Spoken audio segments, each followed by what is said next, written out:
Well, friends, thank you so much to my Liberal and National Party friends and colleagues. Thank you all for that incredible welcome.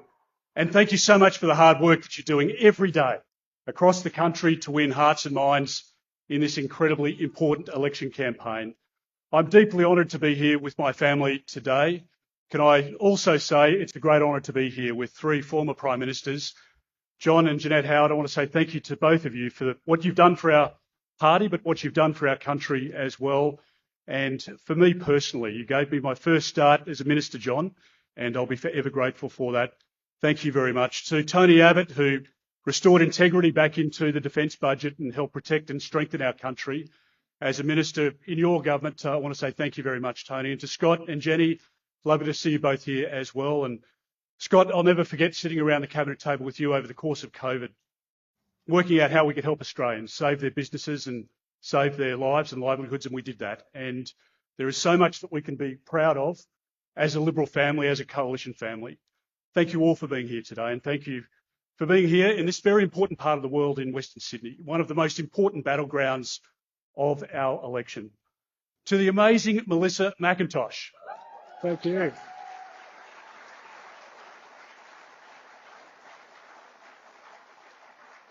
Melissa will be an outstanding minister in my government, and she will be the first ever federal minister for Western Sydney.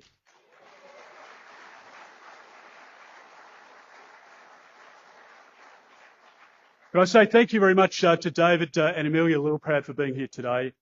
David, thanks to your friendship, thanks to your leadership, and thanks to your loyalty, the coalition is in as strong a shape as it's ever been. And we are ready for government because of that coalition and that relationship. So thank you so much.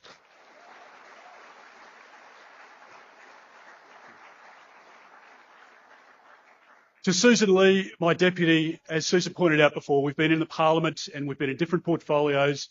We've worked together over a long period of time. Susan's done a fantastic effort over this campaign. So thank you, Susan, for being here today.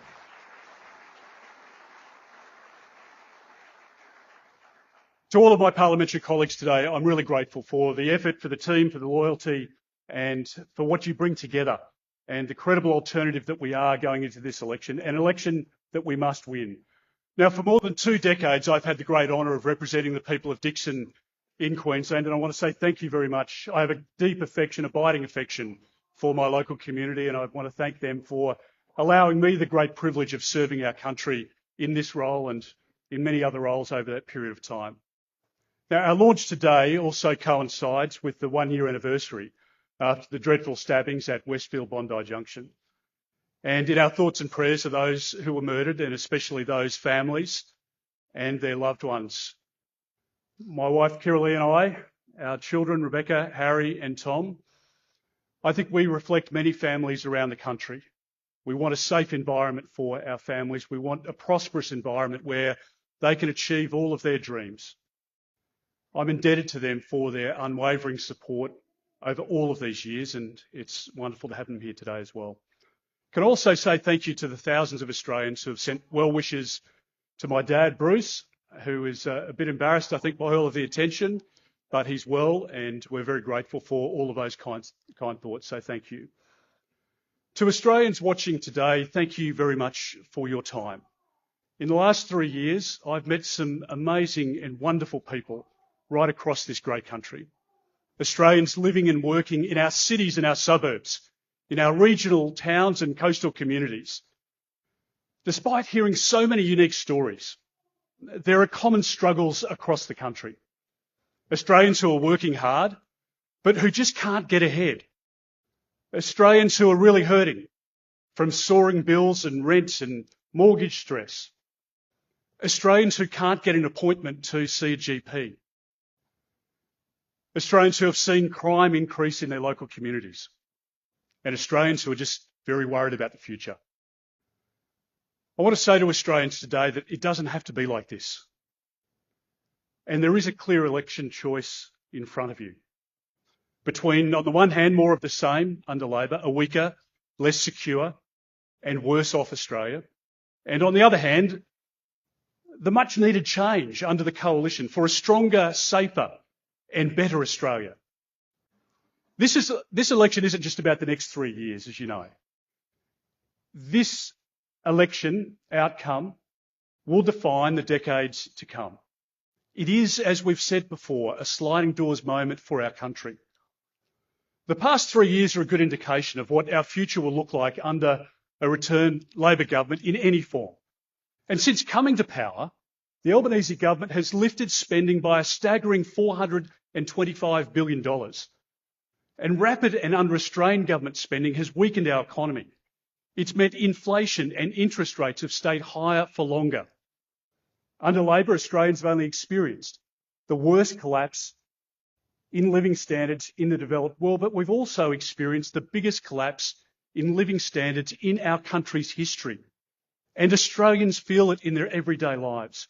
You're paying more for everything, more for rent, more for food, for a mortgage, for insurance, and certainly for power. Your electricity bill hasn't gone down by $275 a year, as the Prime Minister promised on 97 occasions. In fact, your electricity bill's gone up by $1,300 under Labor. Australians are paying some of the highest power prices in the world under this government's renewables-only policy train wreck, which is causing damage across the economy. Under Labor, a record 30,000 small businesses have gone broke. Over the last 12 months, a record compared to any previous period in our country's history. And behind every one of those stories, a family has lost their home, lost their savings, lost their dream. There's been a threefold increase in the number of manufacturing businesses which have closed in our country. We've lost the jobs, we've lost the economic opportunity, and now people are just manufacturing in parts of Asia or North America or elsewhere. Anthony Albanese speaks about a future made in Australia, but his government's policies have done the exact opposite. Less is being made in Australia and more is being made abroad. Productivity has fallen by 5.7% under Labor. And the government's also put Australians at risk. Labor has released more than 300 hardcore criminals from immigration detention into the community. More than 1/3 of those that have been released have reoffended against Australian citizens. And the Prime Minister has never apologised for it. Labor's also granted tourist visas, remarkably, to 3,000 people coming into our country from a terrorist-controlled war zone without conducting the requisite security checks.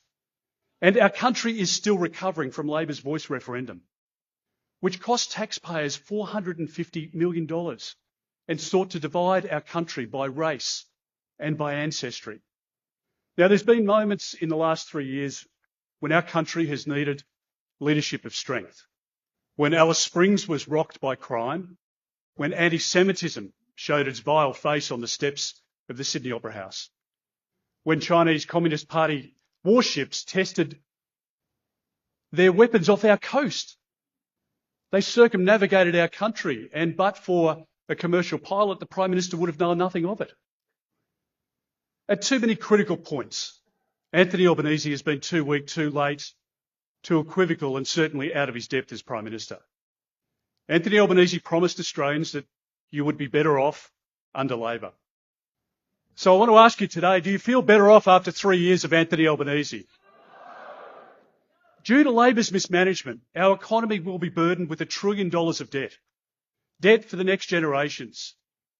And that will continue to go up under every budget that is delivered by the Labor Party. The outlook is all red. It's a decade of deficits. Labor has put our economy in an incredibly weak position. And it's at the worst possible time.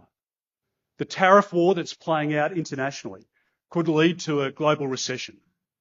It certainly will lead at least to a downturn, and Dr. Chalmers is suggesting exactly that.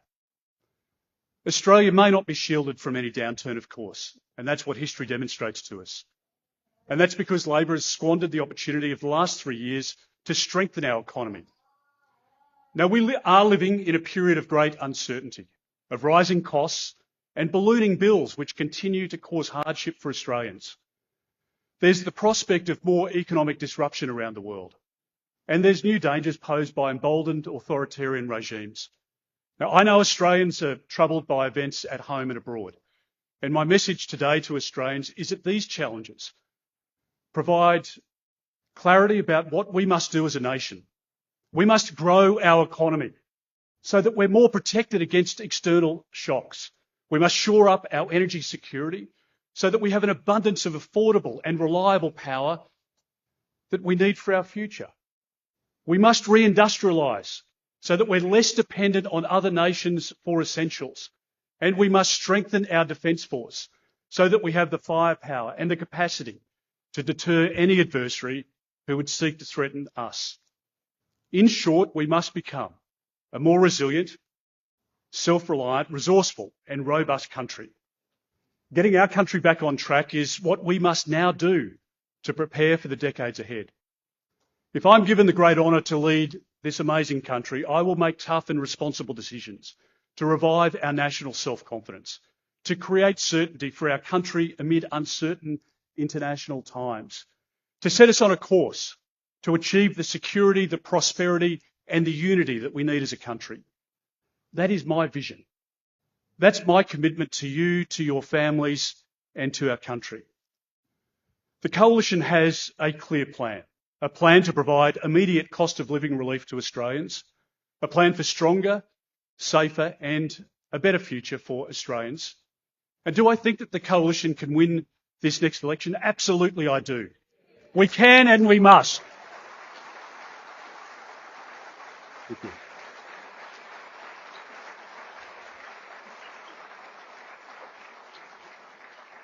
We can and we must because the future, our children's future, depends on having a good, stable, strong government. And not because we seek to win for winning's sake, or because the political victory is an end in itself, but because we need to get our country back on track. In the spirit of hope and optimism, let me ask you this question. Are you ready to get our country back on track? Now, getting our country back on track starts with providing Australians with immediate cost of living relief. Anthony Albanese's plan is to spend $17 billion of taxpayers' money, of your money, to give you back 70 cents a day, which you'll get, wait for it, in 15 months' time. The Prime Minister has a tin ear, and frankly, Dr. Chalmers, so-called Dr. Chalmers, that tax cut is insulting. Families are under financial pressure now. And we've heard their cry for help. We've met with them, we've sat around kitchen tables, we've listened to their concerns and their angst under this government. And we want to provide help now, not in 15 months' time. Straight away, as soon as a coalition government is elected, we will cut the fuel tax by 25 cents a litre. Our measure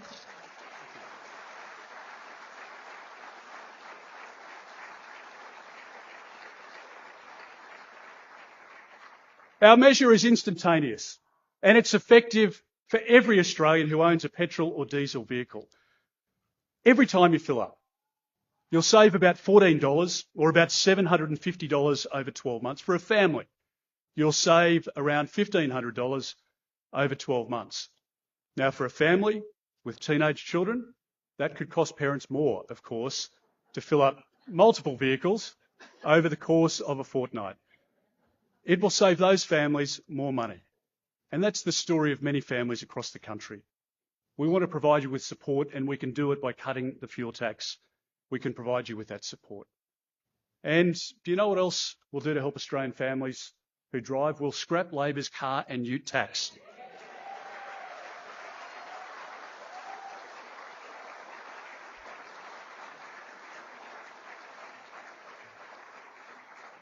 In the Liberal Party, one of our foundational beliefs is in choice. People can choose to purchase whatever vehicle they want in our great country. If you want to purchase an electric vehicle or a hybrid vehicle, that is perfectly within your right to do so, and good luck. If you want to buy a diesel or a petrol vehicle, that is entirely your decision to make. And it depends on whether you live in the city or whether you live in the country or whether you live in remote Australia. And we can provide Australians with that choice, and we'll do it by abolishing Labor's unfair car and ute tax. We'll save Australians an extra $9,700 for choosing a RAV4 hybrid, and an extra $14,400, which is Labor's tax that will be applied to a Ford Ranger, a similar amount to a Toyota Hilux. These are Australia's most popular vehicles. How out of touch can Anthony Albanese be with families and with tradies across the country? This is a demonstration of it. Indeed, we'll save all Australians on Labor's tax. We'll abolish that tax and we'll provide support to families and small businesses across the country. In addition to immediate cost of living relief that comes from fuel tax cuts, Australians also need additional cost of living relief in the near term. Today, I announce a significant tax cut to help Australians who are suffering the most egregious time. And I say that advisedly. When we've spoken with families and sitting around those tables, people really are under stress. So we're going to cut the tax that Labor's imposed, and we're going to help with Labor's cost of living crisis. A coalition government will deliver a one-off cost of living tax offset. This will reduce the amount of tax paid by millions of Australians, and it will be up to $1,200. Around 85% of all Australian taxpayers will be eligible for and will benefit from this reduction in tax. That is...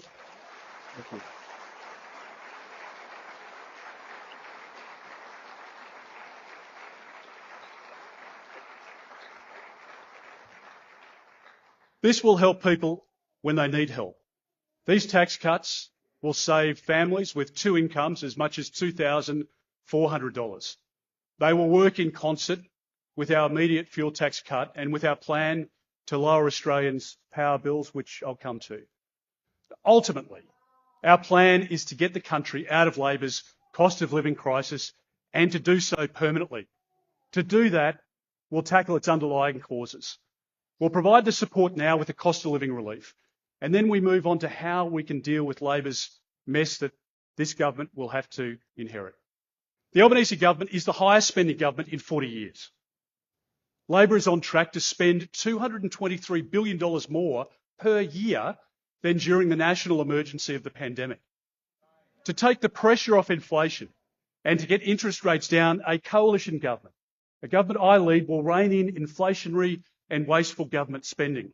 We're not going to proceed with more than $100 billion of Labor's ineffectual measures. But in doing that, we still guarantee investment in essential services and critical areas of the economy like health and aged care, like childcare, veteran support and the NDIS. Addicted to spending, Labor governments always come after more of your money. Under the Albanese government, hard-working Australians have suffered the biggest increase in average tax rates in our history. The average taxpayer is paying more than $3,500 in tax this year alone, or for a dual income family, an additional $7,000. That's the legacy of the Albanese government. Now, prior to this election, Anthony Albanese promised no changes to superannuation. But once in power, as Labor Prime Ministers always do, he introduced a new tax, this time on superannuation. Because Anthony Albanese's word is never his bond. Labor continues trying to tax unrealised capital gains. And there's more bad news. Labor has already been doing other modelling, as we know, and Jim Chalmers is up to his neck in it. He's been doing modelling on capping or abolishing negative gearing and to increase capital gains tax. Now, the Labor Party won't be honest with the Australian public before the election, as they weren't with their Big Australia policy, as they weren't when they promised that they'd bring down the cost of electricity by $275 a year. But the reality is that these are policies which are supported by the Green Teals and by the Greens. The Greens, of course, even want to introduce an inheritance tax. Your super and your retirement savings are at risk if Labor is returned to government in any form. I say to Australians that under a coalition government I lead, we will abolish Labor's super tax. There will be no increase to capital gains tax.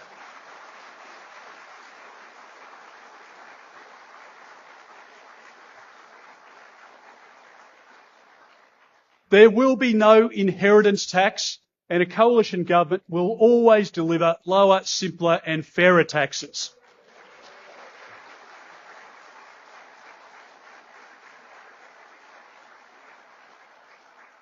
Now, as you know, as every Australian knows, tackling the cost of living crisis is also about energy. Energy is the economy.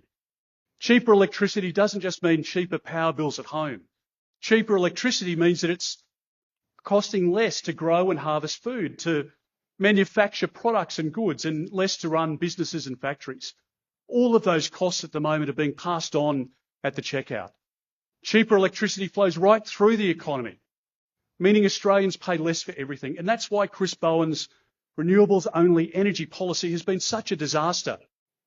Now, Labor's out-of-control power prices have driven up the cost of everything across the economy.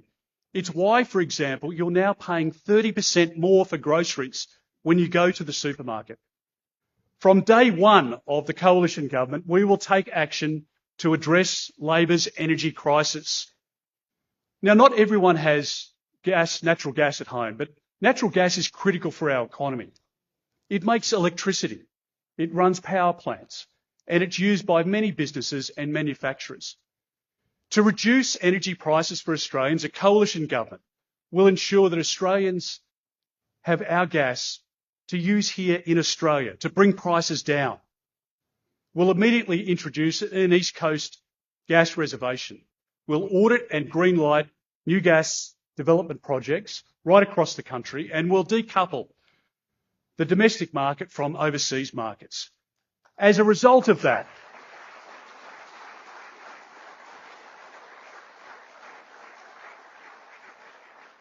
the independent analysis indicates that we can reduce the wholesale gas price by 23%. So when we went to BlueScope and we went to Brickworks, and they're talking about paying tens of millions of dollars more each year for electricity and gas under the Labor government, that is just passed on in higher construction costs. We can bring those prices down under our plan, and we can bring prices down across the economy. Gas bills will go down for industrial customers by 15% and for residential customers by 7%. And overall residential electricity prices will go down by 3%, not up by the 32% that Mr Albanese has delivered over the last 3 years. We'll also take steps to shore up our nation's future energy security. If we win this election, Australia will become a nuclear-powered nation. We will take our place.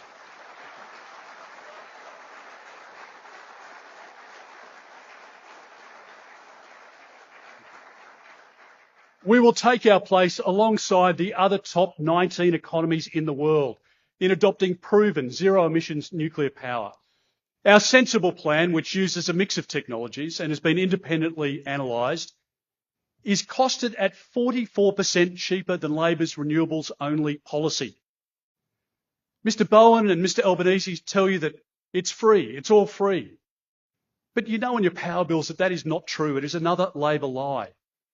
Our plan is a savings of $263 billion to our country through to 2050. Our plan is cheaper. And if we have cheaper electricity, our prices will come down because there will be fewer costs to pass on to consumers. And with nuclear power, there's no need to carpet our national parks, our prime agricultural land and coastlines with industrial solar and wind farms or 28,000 kilometres of transmission lines.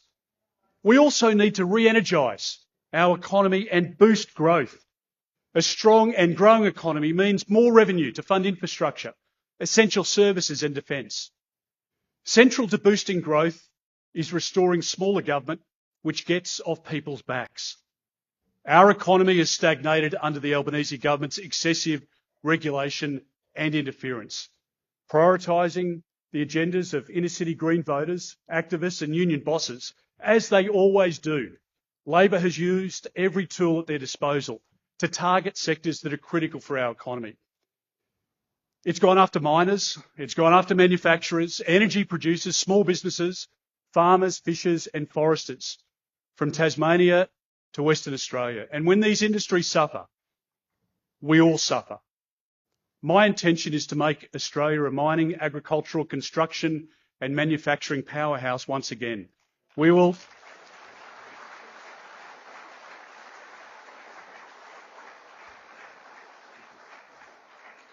defund the activist-led Environmental Defenders Office that stymies projects across the country.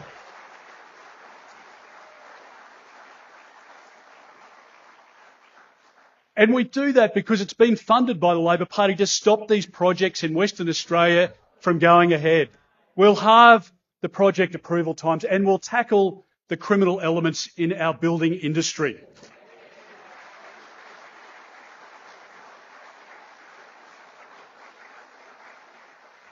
As you know, a criminal operation is ripping off Australians and undermining productivity. They're stalling housing and infrastructure construction across the country, and they're driving up costs. We will put a stop to this modern-day mafia in the form of the CFMEU, and we will deregister that organisation.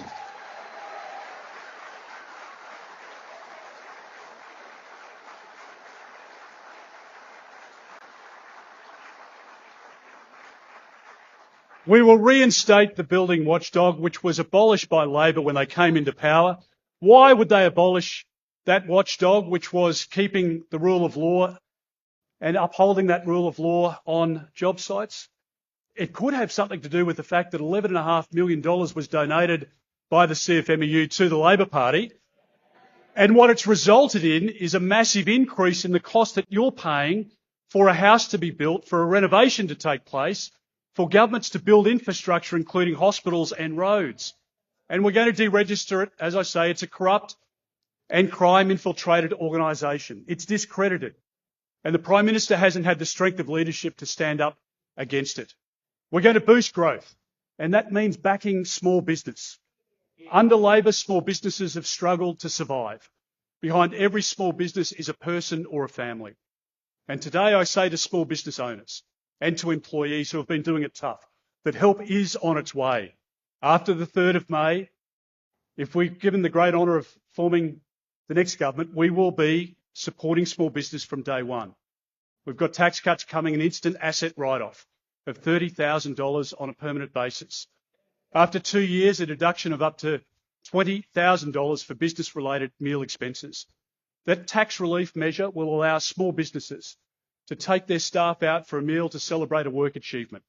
And it will drive more customers through the doors of our cafes, of our restaurants, of our pubs and our clubs, and many of those businesses have been hit particularly hard by this government. A coalition government will also address critical skill shortages across the economy. To help small and medium businesses put on a new apprentice or trainee, will provide $12,000 to help them cover the costs of the first 2 years of training that employee. Our target is to reach 400,000 apprentices and trainees in training across this great country. Economic responsibility also means spending taxpayers' money wisely. Wherever possible, I want to make sure that every dollar spent generates new dollars for the economy. And that's why we've committed more than $14 billion to date towards infrastructure across the nation. The funding for roads, for rail and for transport will create new jobs, generate productivity and attract new investment. John Howard and Peter Costello had our future generations in mind when they established the Future Fund.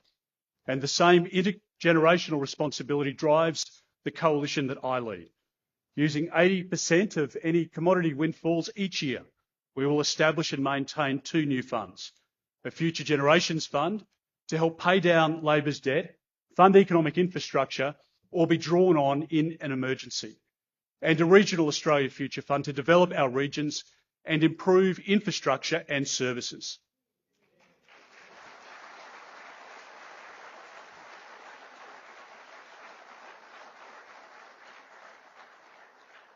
My friends, a better Australia means reviving the hopes of young Australians.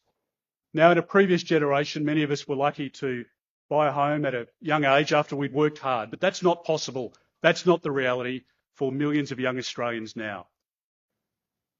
As was pointed out to you earlier, some young Australians are putting off having children. Some parents are staying in the workforce longer. Indeed, some grandparents are, because even though they've saved hard and they've provisioned for their own retirement, they don't have enough money to help their kids with monthly mortgage repayments or to provide a deposit.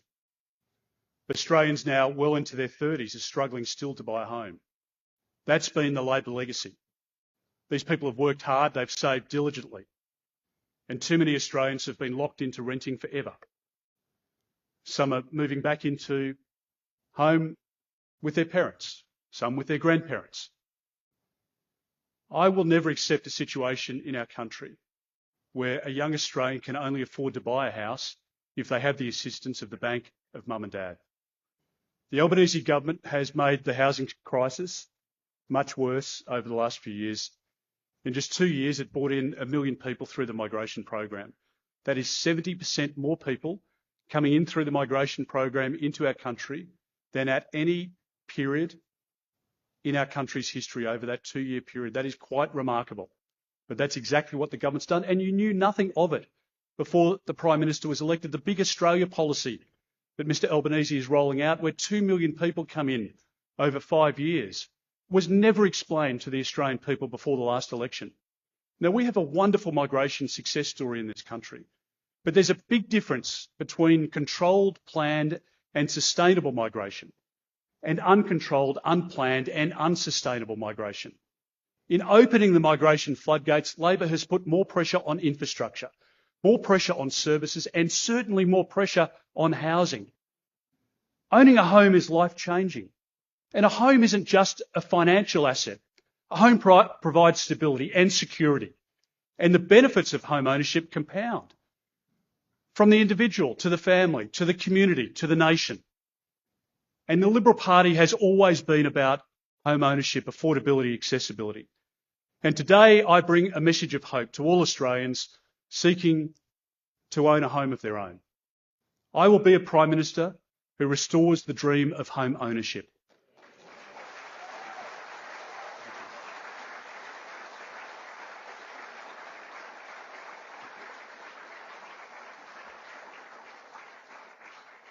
Now, first, we'll ease the demand on housing. We'll ban foreign investors and temporary residents from purchasing existing homes for 2 years. We will lower the permanent migration program by 25% for 2 years, and we'll keep it sustainable ongoing. We'll bring the number of new foreign students commencing higher education in our country down by 30,000 each year.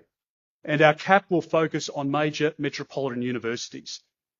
With these measures, we anticipate that we will reduce net overseas migration in our first year by 100,000 relative to Labor, and will free up 100,000 homes in 5 years through those measures. Homes for young Australians. Rents have gone up by 18% under this government. People, Australian citizens, young and old, are being locked out of housing. Second, we'll increase housing supply. We'll invest $5 billion in essential infrastructure, working with councils, so that we can fund water and power and sewage and road upgrades. This will help get stalled housing projects off the ground and unlock up to 500,000 new homes. And our boost to apprenticeships will lift the number of workers with skills to build our homes each year. Third, we're going to provide the support Australians need for a home deposit. For a first home deposit. Labor wants you to lend taxpayers money so the government has equity in your home. It wants to make you dependent on rather than independent from the government. Now, I say to the Australian people today that the Coalition has a much better plan. We will allow Australians to access up to $50,000 of their super towards a deposit for their first home. That allows home ownership earlier. And as the asset grows in value, as your home grows in value, so does your ultimate asset position as you get later in life. As you grow older and can put that money back into super when you dispose of that house, you can end up with a house and a good super balance as well. It's an either-or proposition under the Labor Party. Your super ultimately is your money. It's not the government's money. And we'll work with the prudential regulators to ease rigid and overly strict lending criteria. And that will result in tens of thousands more Australians being able to get a home loan. And today I announce a new policy for first home buyers who purchase a newly built property to live in. A coalition government will allow you to deduct interest payments on the first $650,000 of a mortgage against your taxable income. We will allow these deductions for 5 years, provided you continue to live in that home for that period. This policy will be available to individuals with a taxable income of $175,000 or less and joint applicants earning a combined income of $250,000 or less.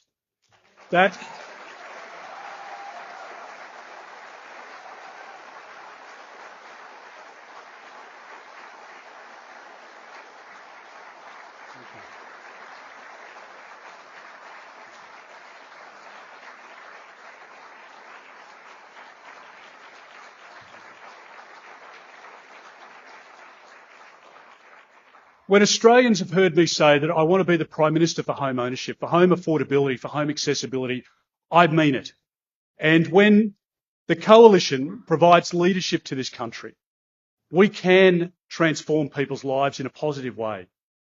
I'm not going to allow Anthony Albanese's trashing of the housing market to continue. I am going to make sure, we are going to make sure as a coalition government that we can provide support to young people. It's a different proposition today, as I said before, than it has been for previous generations. The disposable income that's required to service a mortgage, the money that's required to put a deposit down, it's a very different proposition than it was a generation or two ago. And so the announcement that we make today reflects the reality for young Australians. So we will be a government that restores the dream of home ownership for young Australians so that they can get onto the property ladder and that they can have that security as they raise a family, as they use that house to anchor a small business growth. Somebody who has the option now available to them to start a small business in their back bedroom or in their garage. That's what home ownership can mean for millions of Australians, and it is lost under this government. It will be restored under a coalition government that I lead.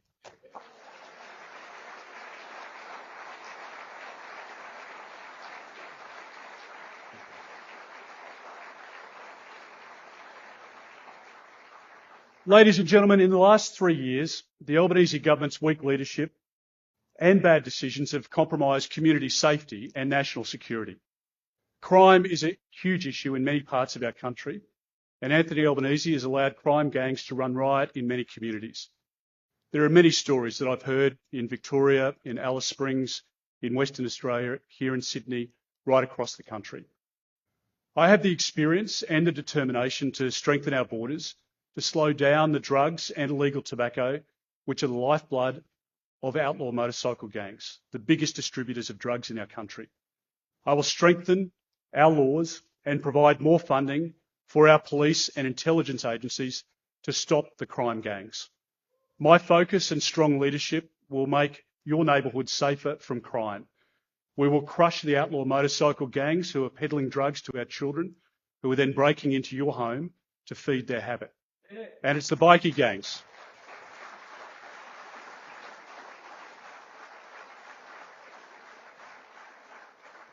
And it's the bikie gangs buying the cars from offenders who have broken into your home to steal the keys of your car. My government will work with states and with the territories, and we will reduce crime in neighbourhoods, in suburbs, in towns, in cities around this great country. Under Labor, the people smugglers have resumed their trade. A coalition government, again, will stop the boats. And under Labor,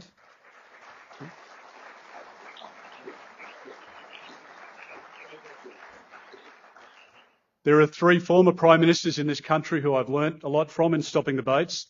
We will stop them, I promise you, and we will make sure that we stop Labor's bad policies, providing encouragement for people to hop on boats to come to our country. We do have a great migration program, as I pointed out before, but there's a right and wrong way to come to this country, and we will make sure that we enforce the rule of law. Under Labor, non-citizen criminals and repeat offenders have been allowed to come across our borders, and they've been allowed to stay in our country. The coalition government will cancel their visas and we will deport them. As I did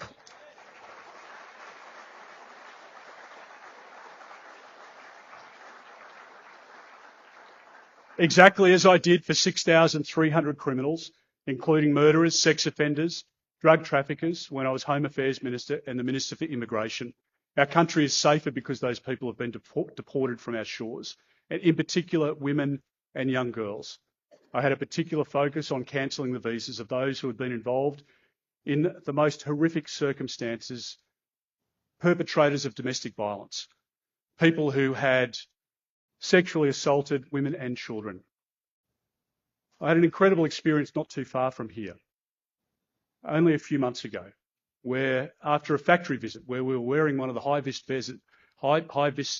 vests that you may have seen from time to time that we put on. But I walked out of that factory and there was a mother there standing at the front door, and she worked in the factory. And she said, "I just want to say thank you and give you a hug." And I said, "Well, why?" And as she hugged me, she broke into tears. And she said, "Because you saved my daughter's life." And she said, "When you were Home Affairs Minister, you cancelled the visa of her partner. Her daughter had been the victim of repeated domestic violence atrocities. And that loving mother was fearful that her daughter would lose her life." And to me, that was the human face of the decisions that we have to make, the tough decisions that the government hasn't been prepared to make, but that I was prepared to make as Minister, and that I'll be prepared to make every day as Prime Minister.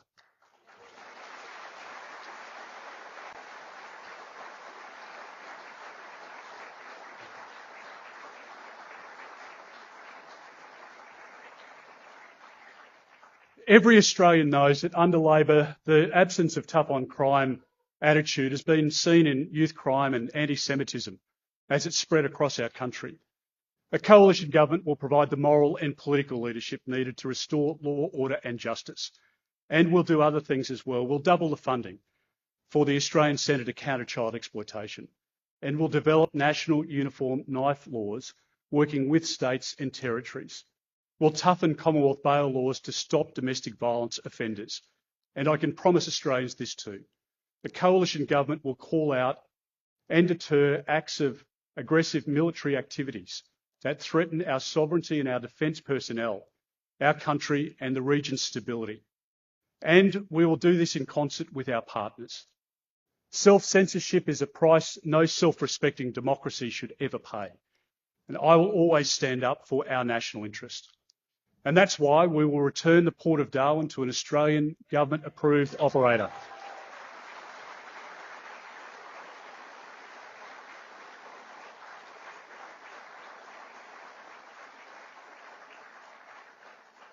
To give you an understanding of Labor's approach, Mr Albanese heard that we were going to make this announcement.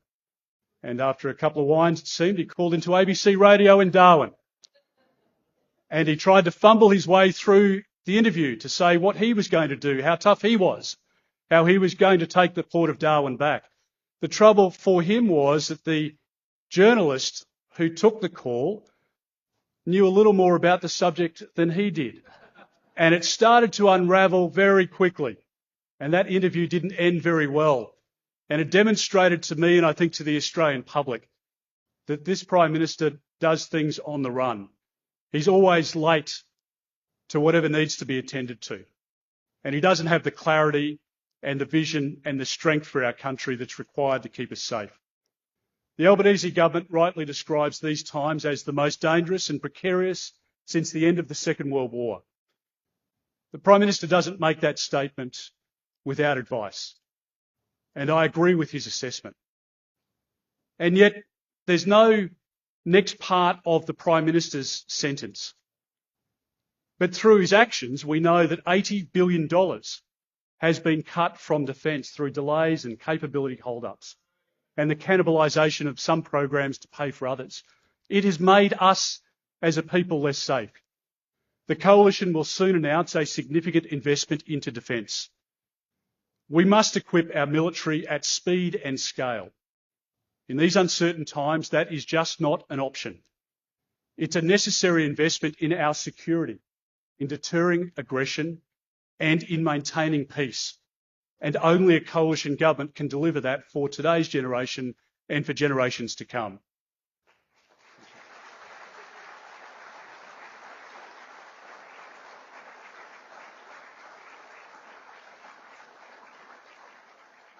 A healthier Australia is a better Australia. When I was Health Minister, I increased GP training places by 25%.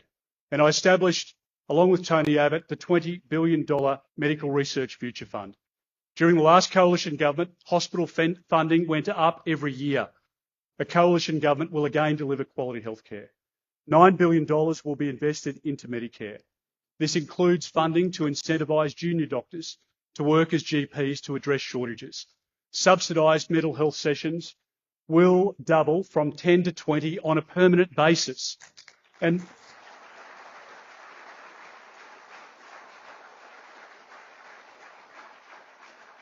the Pharmaceutical Benefits Scheme co-payment will be lowered to $25 for cheaper medicines. Women's Health will get a $500 million lift to support better access to services and treatments.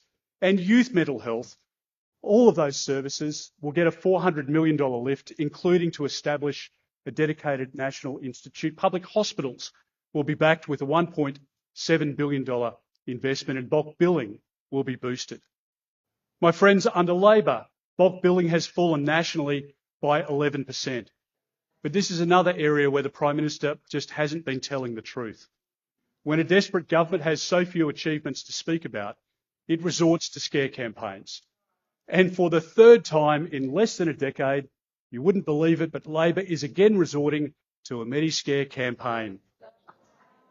If Anthony Albanese lies about something as simple as falling off a stage, there's nothing he won't lie about. The footage was there. People saw it, Prime Minister. People saw you fall off the stage. How can you look people in the eye and lie to them, as you did in relation to the $275, as you did in relation to The Voice? The Voice referendum result was emphatic because Australians stared down their Prime Minister. Australians voted against being divided. They wanted to see practical assistance to Indigenous Australians to improve their lives. A coalition government will start to provide additional support to those Indigenous Australians in a practical way, and a long overdue full audit that will be conducted by Jacinta Price on spending in Indigenous programs so we can help families. We can improve outcomes in health and education. We will identify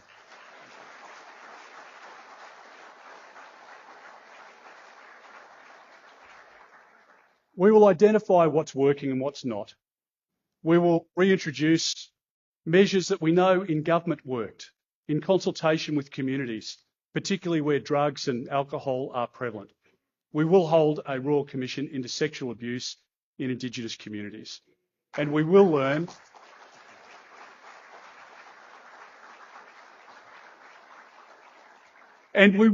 from successful stories like the successful Barker School in northeast Arnhem Land. We have a national duty, my friends, to preserve the innocence of childhood and to nurture young minds in a responsible way. For too long in our country, education standards have been in decline. It's not an issue of funding. We know that under the last coalition government, funding for schools doubled. Commonwealth funding per student has to go up over years and years, and it has. But we're now at a point where we know it's not a funding issue. The issue is what's being taught in our institutions. A coalition government is committed to ensuring that classrooms are places of education, not indoctrination.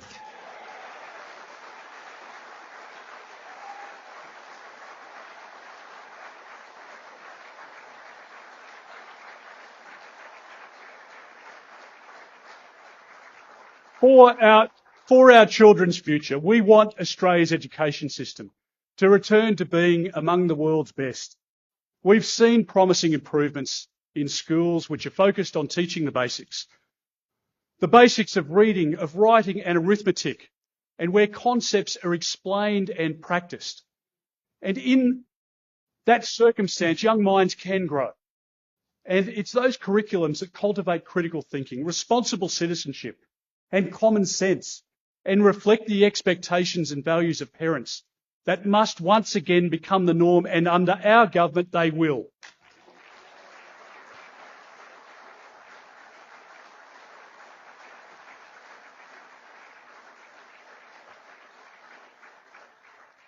Now, under a Liberal Party that I lead, under a coalition government that David Littleproud and I lead, our government will never be a substitute for parents and for parenting.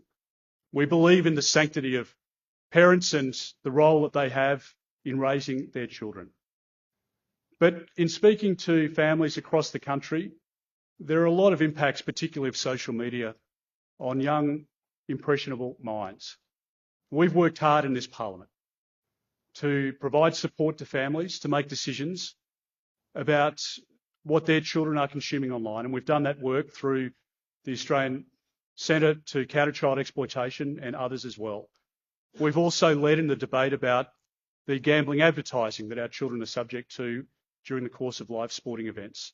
And we intend to take a responsible role in that regard into the future.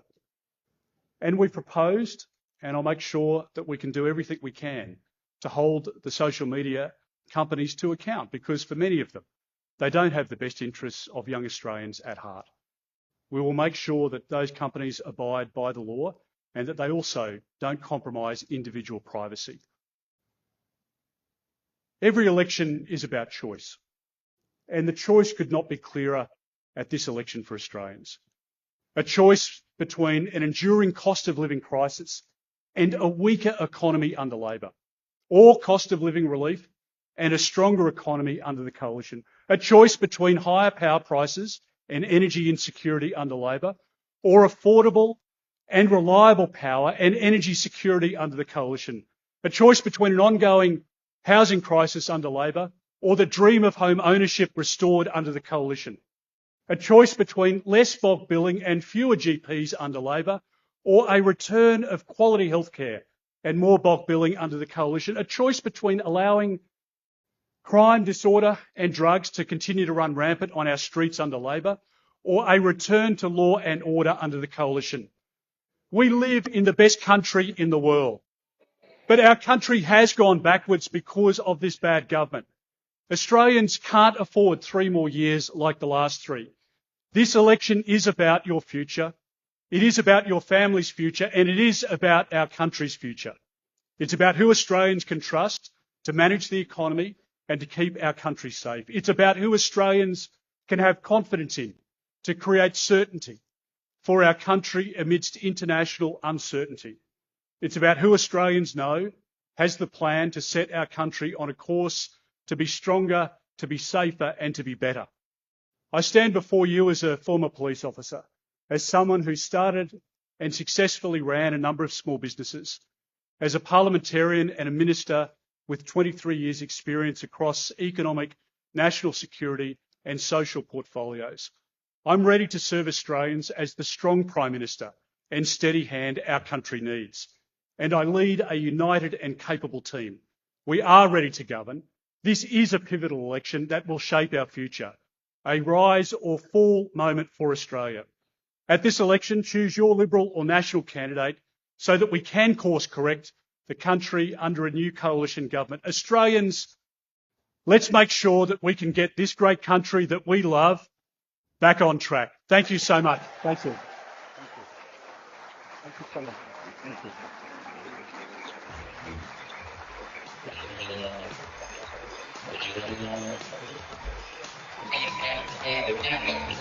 you.